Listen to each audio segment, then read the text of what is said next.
Your interview may be going wrong before you've answered a single question. And the scary part? You probably won't know it's happening.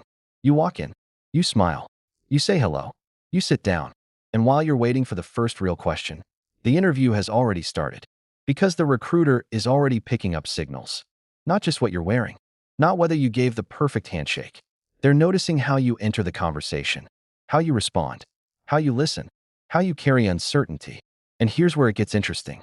There's one thing candidates often do because they think it makes them look more confident, when it can actually make them look less credible. We'll get to that. But first, the clock starts now. Most candidates think the interview begins with, "Tell me about yourself." It doesn't. In person, it may begin when you walk through the door. Online, it's the moment your camera switches on. Imagine two candidates. Candidate A joins the call. "Hi, sorry, can you hear me? 1 second.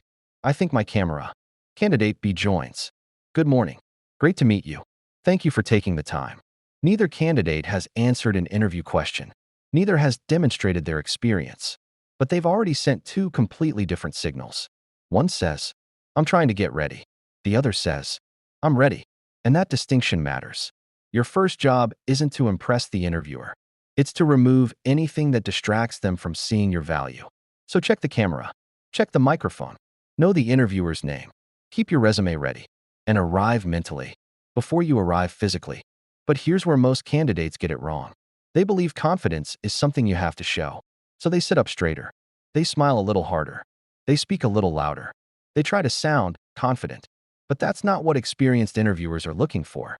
They're looking for something much more subtle. Certainty. Think about the people you've trusted most in your career. Chances are, they weren't the loudest person in the room. They didn't rush to prove how smart they were. They simply made you feel that they knew what they were doing. That's exactly what great candidates do. They don't perform confidence. They project certainty. The first answer usually comes next, asterisk. And this is where many interviews quietly begin to fall apart. Not because the answer is wrong, but because it's unfocused. The strongest candidates don't start talking the second the question ends. They pause, just for a moment, not because they're nervous, because they're thinking. That tiny pause tells the interviewer something important. Asterisk. This person doesn't react. They respond. Asterisk. Then, when they answer, there's no wandering. No 5-minute life story. No trying to squeeze in every achievement they've ever had. Every sentence has a purpose. Every example answers the question. Every word moves the conversation forward. Interviewers notice that, because clarity is surprisingly rare. And when someone can explain a complex problem in a simple, structured way, it immediately signals seniority. That's why the best answers often sound calm, simple, and intentional. Not impressive for the sake of being impressive. Just clear, because people don't trust complicated answers. They trust people who make complicated things easy to understand. But there's one more thing interviewers are constantly evaluating. Even if they never say it out loud, they're asking themselves, can I trust this person? Not just to do the work, but to represent the team, to work with clients, to solve problems without creating new ones. That's why credibility isn't built through big claims. It's built through small signals, specific examples, clear thinking, honest answers. Candidates who admit what they learned from mistakes often sound more credible than candidates who pretend they've never made one. Because real professionals don't try to look perfect. They try to be believable. And interviewers can tell the difference. So before your next interview, don't ask yourself, how do I sound more confident? Ask yourself, what would make the interviewer feel certain about me?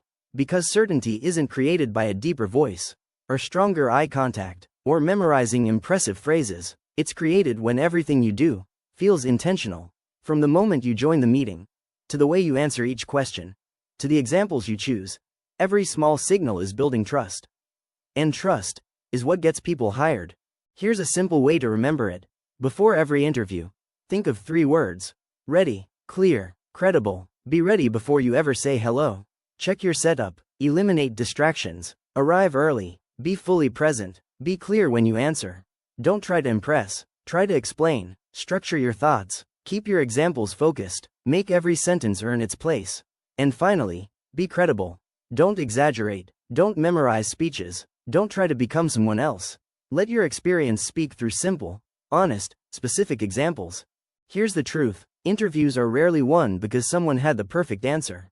They're won because one person consistently felt more prepared, more focused, more trustworthy, and that impression starts long before the difficult questions begin. It starts in your very first 60 seconds. So the next time you walk into an interview, don't focus on sounding impressive. Focus on making the interviewer feel confident about choosing you.